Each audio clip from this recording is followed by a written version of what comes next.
Hey everyone, welcome. I'm Naomi, and today I want to share with you some of my very favorite poses that target your core muscles, and mine too. Everyone's really.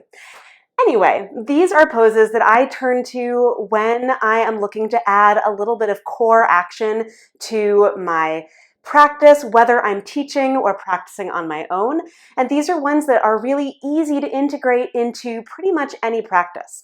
So all that said, let's get started. You should not need any props at all for the core fun that we're going to have today. So, very first pose that we are going to do is Warrior 3. Now, Warrior 3 for me is like that bread and butter core focused yoga pose. Now, the reason that I love it is that it's actually really simple to do, and you can do it with props and it will target the same muscles whether you're using props or not. So let's get right into it. Okay, so all you have to do is start up at the front of your mat, standing on your right leg. And as you lift your left leg, okay, your torso will tilt forward until your torso and your leg are roughly in the same plane. Okay, now I say roughly because there might be some variation there, but ideally you want your head, shoulders, core, hips, and leg and foot to all be in the same line. I know we're still here. My leg is shaking too. Okay, now you could have your palms in front of your chest or your arms extended. We'll get to that in a sec. Let's do the other side so that you don't completely hate this pose or me. So standing on your left leg. Standing on your left leg, you can have your palms in front of your chest to start or your hands at your hips if that feels easier. But again, you'll tilt forward as your right leg lifts, aiming to get your head in line with your toes. Now you can't see your toes. You could look underneath and that would certainly turn on your core a little bit, but really what you're feeling for is you're going to feel a lot more in your glutes and your hamstrings if your head is higher than your toes. Okay, if you're lower, you're going to feel a lot wobblier because you're pitching your weight forward. So you can't see it. Something you can feel for. See, I'm even losing my balance here. Okay, come all the way back up to stand. Now let's turn it on a little bit more, adding arms. Now arms are optional, but they do add a little bit more core work. So if you stand on your right leg, palms in front of your chest again, left leg lifts as you tilt forward. You keep your palms in front of your chest. You could take your arms along your side of your body. Okay, and that'll streamline the action and help turn on your core. You could take your arms out to the sides, or you could extend your arms alongside your ears. Okay, if that's possible for your shoulders. Now, come all the way back up to stand. Extending your arms alongside your ears creates a little bit more weight for your core to support, right? Because with your arms alongside your ears, you have to support something way out in front of you too, and that is going to turn on your core muscles a little bit more than when your palms are at your chest. So that's something to keep in mind. Now, if your shoulders are feeling tight or rigid and you cannot get your arms alongside your ears without like tensing your neck, then that's not for you. Go cactus style or arms out to the sides in a T. Let's do second side. So stand on your left leg, right leg goes up, ooh, and back, and again, arms alongside your ears. You think of like you're extending them out from your toes, and you will feel, most likely, this lengthening up through the sides of your body, right? Your core muscles saying, hello. Come all the way back up to stand and give your legs a little shake. So again, to recap, arms alongside your ears will turn on your core muscles a little bit more, but simply balancing, okay, simply balancing is going to help create more core work for you, because when you have to balance, and we'll feel this in another one of my favorite poses that we'll get to next. Let's do it next. Why not? Because we're still standing. When you have to balance, your core muscles will turn on to try to help stabilize you, to help you maintain your balance. Okay, so let's play with another one of my favorites, which is a standing balance. So all you have to do is this. You're going to take your right leg, step it behind your left. Okay, right arm alongside your ear. Now again, if there's any restriction in your shoulder, you could have your right elbow bent to start. You could have it extended if that's possible for you. That's not super important, but here's what you're doing. You're going to put your weight into your left leg, pull your right knee out to the side, draw right elbow to right knee, and then step back. And then repeat that, right elbow to right knee, and extend back. Now you might not be able to get them to touch. You might be quite far away, and that's fine. That action is the same. Right, so elbow to knee. Whee! Elbow to knee. Whoa! Just a few more so you can feel that strong action. And again, this is another one of my favorites. It really targets the sides of your body and that sense of core stability that you feel just when you lift a leg. In fact, just to sort of feel it, okay, now your left leg's a little wobbly, so just stand on your right leg. If you lift your left foot up, now this is not necessarily one of my very favorites because it's pretty basic, and while I do love basic, you might not feel it as much. Like you're not feeling that satisfying, like fiery awakening of your core muscles. But if you lift your left leg up, your core muscles will turn on. When I say core muscles, I'm talking about everything from like mid-thigh, so your hip flexors and up, right, to your shoulders. This whole torso area, that is your core, right? So if you feel your hip flexors working, congratulations, they are helping because they're a part of that structure, okay, in the simplest terms possible. So let's do the second side. So stand on your right leg, take your left leg behind your right, left arm alongside your ear if you can. If you want a bit more stability, you can press your right hand into your right thigh just to help remind you where you want to step into, right? Otherwise, you can just let your right arm dangle. Okay, but lift left knee to left elbow and then step back behind. Left knee to left elbow, step back behind. Left knee to elbow, step behind. Left elbow to left knee, step behind. Remember, keep going. They don't have to get anywhere near to one another. Arm doesn't, right? You do not have to straighten your arm for your core muscles to work. Just one more. Left elbow to left knee. Put your leg down. Give your hips a little swivel because, hey, why not, okay? But I do sort of want to emphasize that anytime you balance, your core muscles will wake up, and that's why balancing poses and standing poses can be so fantastic for core work because it's built in already. Now, you might not feel it as intensely as that side body crunch, right? If you just lift a leg, you might not feel it as intensely, but every time you go to balance, you are going to feel that. Let's actually do that in table pose. So coming down to your hands and knees, please. So if you need a blanket underneath your knees for a little bit more support, make sure that you have one. Okay, so you come on into table, and then all you're going to do is pivot your body. So you're turning your whole body to the left. So extend your left leg out, anchor into your right hand. Okay, now there are a couple of different variations of this one, but this one's my favorite.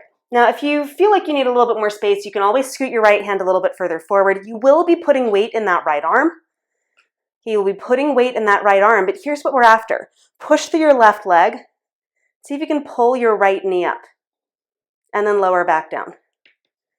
Pull your right knee up. So right knee comes toward left knee and lower back down. So this is not too different from what you just did standing. Only difference is now you're on your hand. Okay, so you're trying to pull your right knee up and lower back down. Right knee goes back up and lower back down. Now what you're trying to avoid is like a swing, right? That can work your core too, but it can create a lot less stability in your shoulder joint. So you're not really aiming for a big swing, you're just going up and down. Now if you want to keep it really basic, keep your toes down and just lift your knee. Just lift your knee, your right knee towards your left knee and down. Right knee to left knee and down. And your arm is probably getting tired now, so let's switch sides. Okay, so you're going into gate pose on the other side. You can always start in table. Just pivot to the right so your right leg extends out, left knee is down, and if you want a little bit more room for your left arm, scoot your left hand ahead of your shoulder. Okay? Anchor through your right leg, push down, and either keep your left toes down or lift them, but lift your left knee up, and then lower back down. Lift your left knee and maybe your foot, and back down. Now, if you wanted to make it a little spicier, you could take your right arm up, lift your left knee, draw your elbow to your knee, and extend back down. Draw elbow to knee, and extend back down. Create a little bit more cross-body action, and just keep going. So again, you don't have to involve that top arm at all. It can just be knee up and down, knee up and down. Give yourself two more just for fun. Knee up and down, the last one. Knee up and down, okay? Give your arms a little shake. Whew, okay? Now, I do really love that one.